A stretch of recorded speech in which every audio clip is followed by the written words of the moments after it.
On the last episode of Baldi's Basics 3, we punched our way through some evil tieflings and druids until we made our way into the Abyss, and through many righteous bludgeonings and head trauma, we became powerful enough to go into the Mountain Pass, where our journey was going to take many twists and turns from there on. Also, some things I forgot to mention in the previous part. Number 1, we hit level 5 before fighting the dwarves, which gave us an extra attack per action. And number 2, we use potions of speed pretty much every hard fight because it gives us another action. Afterwards though, we lose a full turn, and it takes 3 hyena ears to make them at all. And also as a reminder, here are the rules that I set up for this entire run. With that out of the way, let's get right into it.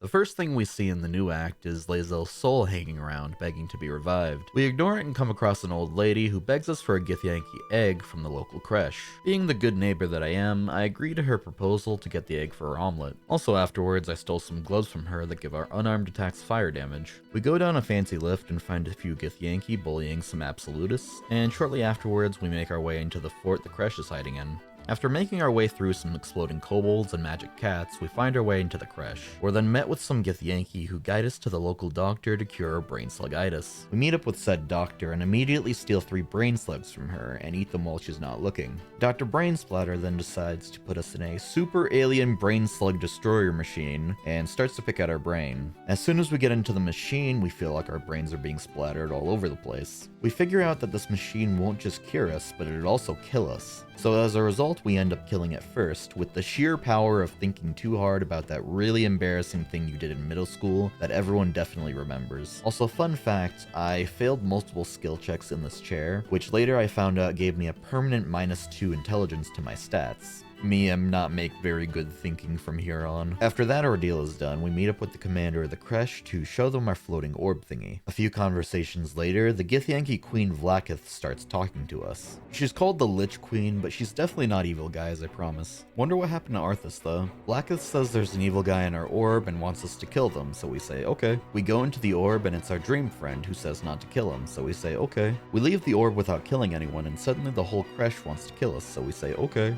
A fight with the commanders of the creche ensues, and instead of being okay with them trying to kill us, we decide it's time to think for ourselves and take out this corrupt creche once and for all. The fight with the commanders is a pretty tough one, where we start surrounded by several githyanki. Githyanki enemies in this game do absurd amounts of damage, so fighting them in a straightforward fashion isn't really an option for us. We start by running to the doorway in order to create a choke point. Once we're there, we cast Wall of Fire from a scroll and close the door on the enemies. With this, the enemies will be forced to try to open the door if they want to attack us, thanks to breaking line of sight. Some of the githyanki would come through the door and stop their turn in front of me, which gave me an opportunity to kill them. The commander would eventually also make his way over to me. However, thanks to warrior githyanki being able to parry the first attack I throw at them, I couldn't kill him in one turn, and he'd end up killing me on the following turn. After several tries, I really had no choice but to use my secret weapon, gravity. Later, nerd. I clean up the rest of the githyanki and move into fight after fight with the entire creche, and I basically dismantled the entire creche for the crime of trying to kill me more than once. After culling the creche, I picked up an egg for that one lady and delivered it to her for some pocket change. We then head up the road to the Shadow-Cursed lands, but unfortunately run into a large group of undead who are blocking our path. I'm not kidding when I say this is probably the hardest solo fight in the game, at least for a monk. Essentially, there's ghouls who have the ability to paralyze you on hit, a stinky guy who can nauseate you and make you skip your actions, and 2 mega skeletons that can revive his other friends. The skeletons can also revive each other, so in order to win this fight, I would need to be able to kill both skeletons on the exact same turn, and also not get paralyzed by any of the ghouls. I really didn't have the AoE to kill both of them in one turn, and I didn't want to use any scroll resources on a completely optional fight. In the end, I had to use one of my other secret weapons. You see, the area that the undead are hanging around has a big circular path that I can kite them through, thanks to my monk speed. I lured them away from the area and then got to the far edge of the map where I just ran away and got the hell out of there. See, in my rules, I cut out fleeing to win fights. I put this rule in so that I couldn't just kill an enemy or two in a fight, and then flee to safety to heal, and then just keep repeating that process over and over until I won. And while this is the only time I actually did this in the run, I just used flee to skip this group of completely optional enemies. Though in retrospect, there's a path to the Shadow-Cursed lands in the Grimforge that also avoids having to fight this group of enemies entirely. So I literally could have just gone there instead. Actually, I don't know why I didn't just use a scroll or potion of invisibility. There were so many better ways to avoid this fight. Why did I make it more complicated? What the fuck? After using my master technique to leave my enemies in the dust, I immediately entered the Shadow Curse lands. I'm then met with another one of those funny green fellas from the previous act. We follow the path downwards where there's even more of them and an orc who is waiting for us. At this point they asked me for a lyre that Minthara was holding on to, but since her corpse was magically spirited away, I didn't have it. Instead, I simply will my being into the local Drider so I could skip that requirement. We follow Mr. Driderman, and soon enough we're ambushed by some hopeful swamp hicks who want to steal the lantern, because the lantern protects us from the Shadow Curse. We stomp them very easily and continue to Moonrise Towers, which is the home base of the evil cult in this game that we're trying to infiltrate. There we find Ketheric Thorm, the leader of the cult and one of the big bads of the game. Ketheric is one of our sworn adversaries who... Oh. Well, fuck, he's dead. No, wait, he's good. Just a flesh wound.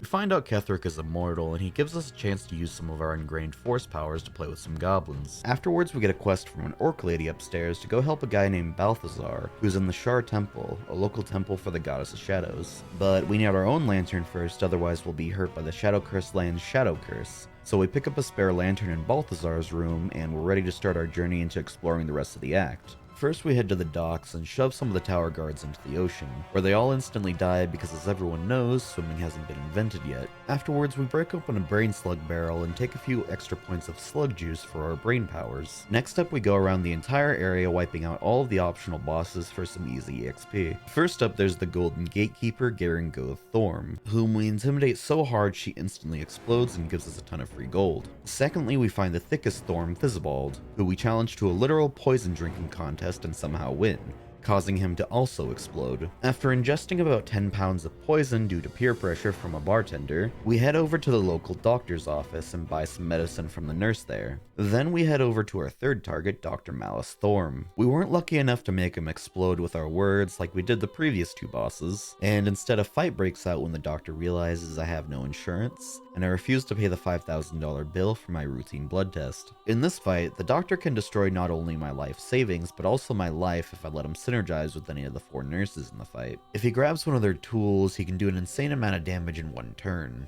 I used the monk ability Stunning Palm to make sure that the doctor was mostly unable to attack, and do everything that I could to burst him down while he was still debilitated. Even with a speed potion and several attacks, I wasn't able to kill the doctor before my speed potion ran out and stunned me. When that was about to happen, I would climb onto the platform behind me and waste the enemy turn as they attempted to catch up. However, on one of my attempts where I successfully killed the doctor and was well on my way to winning the whole fight, this happened. Surprise now? Wait, what? Oh god, what is happening? Help! The ultimate being. I am both T-posing and in combat stance at the same time.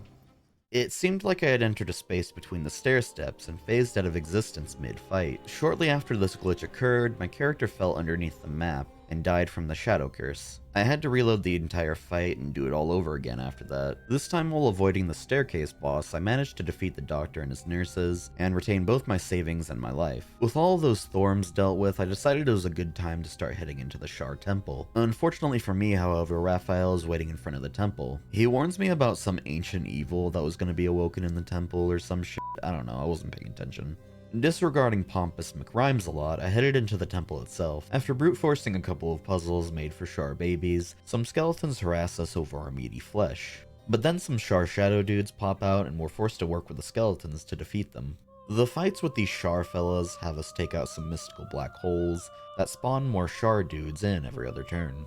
We take out the Shar dudes in the darkness and fill all of their dark souls with light so that we can move forward. Rinse and repeat for the next few fights, and soon enough we're met with Balthazar, who looks like he let a demon toddler paint over his face. We convince him to let us use his way cooler brother to help us in the temple and start progressing further. His brother being this flesh golem thing. In the Shar Temple, we need to find some magical orbs in order to progress. These orbs are mostly hidden behind the various trials in the temple, which are all pretty simple. First off, we prove that we can use the C key to stealth and steal the first orb. Second, we face our shadow and beat ourselves up for the second orb. And third, we cross a giant pit of instant kill shadows to grab the third orb. For the fourth and final orb, we're going to have to go through one of the most difficult fights in the entire run, the battle against Raphael's enemy Yrgir. To avoid fighting in a bad position, I avoid activating the cutscene for this battle and opt to ambush Yrgir's group from behind. while Balthazar's brother, the Flesh Golem, distracts the rest of the group. When Yurgir gets low on health, he does a special desperation attack where he throws several bombs all over the floor. These bombs also hurt Yurgir's allies, so my goal was to get him to take out his own friends. I tried several times, but each run where I attempted to do this ended up with me dying in one way or another. In the end, I had a run where I accidentally ended up killing Yurgir a little too fast, so he didn't throw his bombs around. I decided to just wing it after this and just kept going with the fight. I let Big Bro take the aggro from the rest of the enemies and did my best to kill the ads one by one. Big Bro eventually goes down and I wipe the floor with all the remaining demon dorks. And now that we've decapitated 10 or so demons, we grab our fourth and final orb and make our way to the final chamber of the temple. We then cross into Shar's river of blue goop, and soon enough we wake up in a literal shadow purgatory hell. Balthazar also shows up and we do some sick jumps in order to meet him and some lady in a magic circle. Turns out this lady is the reason why Ketheric is immortal, and the reason is because she's immortal and bound to the circle thing. All the damage to Ketheric basically transfers to her, which is why she looks so messed up. Balthazar takes her back to the tower and we're left just twiddling our thumbs, doing basically nothing to prevent this. We go back to the tower, and we're then tasked with a mission to go to the Last Light Inn, a location where the survivors of the Shadow Curse are holding out. Said survivors are also trying to take down the cult itself. The inn is protected by a lady who put a big bubble around the area, and the cult wants us to take her alive. We agree because we also have something special waiting for us after the deed is done. We head over to Last Light Inn and get threatened by Jaheira, who's a potential party member, because we have a brain slug in our heads. Another cult dude who also infiltrated their ranks comes to bail us out, and then we head upstairs to take care of the Lady of the Light. The other cult dude says we need to take her alive, so the very first thing I do is kill her. After she's dead, the whole area becomes covered in the Shadow Curse and everyone dies except Jaheira. Another fight breaks out against everyone in the inn, who are now shadow zombies. We then leave Jaheira to die fighting them and create a choke point using the inn doors. We punch the incoming zombies one by one, clean up the rest, and our job here is done. With that taken care of, we head back to the tower and get berated for killing the target instead of capturing her. We go up to Ketheric Thorm, and it turns out he's upset because the target was his daughter. Sorry dude, hope she feels better. Before proceeding from here, I head back to camp for a long rest, and that one silly goblin dude comes back to us to give us a new good guy reward for our deeds at the Last Light Inn. Mr. Goblin gives us the ability to turn into a demon spawn of the fucking devil, a cute magical creature that spreads fun and joy to all. With our new powers, we head back to the cult and get captured by a big strange tentacle and sucked down into the ultra brain lair of doom. Balthazar appears in front of us and is about to start some experiments to turn us into a cult zombie. So we break our way out of our prison and, once again, as always, we start punching. We punch some more, and oh hey, there's Minthara! So that's where she went. Punch. We punch our way through the lair, taking out cult member after cult member. After clearing out the cult members, we also do a little mini quest by talking to a head to get a permanent buff. We then finally make our way to the end of the lair, where Ketheric and the other two big bads of the story are waiting. The three villains finally make their appearance together, and here we have Boomer Noctis, Old Man Jenkins, and Cold Steel the Hedgehog. They talk about their plans to enslave an Elder Brain, which is a super powerful creature that is literally a giant brain. The Elder Brain is capable of doing giant brainy things, like taking control of people, turning them into mind flayers, and making them think too hard. Essentially, the three of them want to control the Elder Brain and stage an attack on Baldur's Gate. Then they would save Baldur's Gate from the staged attack and then become heroes, and then take over the world from there on. But what doesn't make any sense about this is the game is called Baldur's Gate 3 and I'm the main character, so realistically only I should be able to be the hero. Noctis and Cold Steel teleport away and we're left to deal with Old Man Jenkins. Also his daughter is here. We start the fight by hitting a mind flayer up above a platform. We're then forced into a quick conversation with Jenkins and then teleport back up. That's when the fight officially starts and we take out the mind flayer ASAP. After that, the very next thing we need to do is free the Angel Lady in the magic circle. After that, we'll be able to kill Jenkins. The Angel Lady also joins the fight and starts attacking the enemies. Angel Lady keeps Jenkins busy while we take down all the extras. And after they're all dealt with, we take down Jenkins himself. We asked Jenkins why didn't he just keep the Angel Lady in the temple, instead of literally right next to him in a position where she's extremely easy to free and make him vulnerable again. Jenkins feels so stupid that he gives up his own skin and bones as an offering to his god, in order to transform into an Apostle of Miracle, the god of the Bone Zone. What follows from here is my personal favorite cutscene in this game.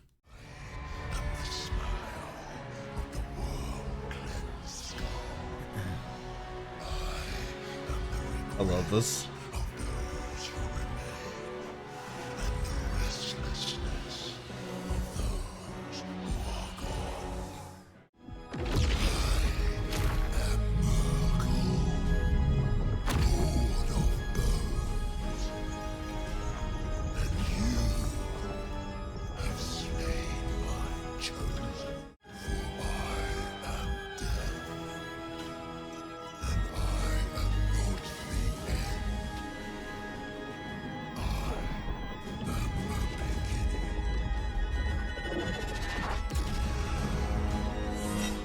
Remember in the first act when I said our fists would be strong enough to kill God? That wasn't a joke.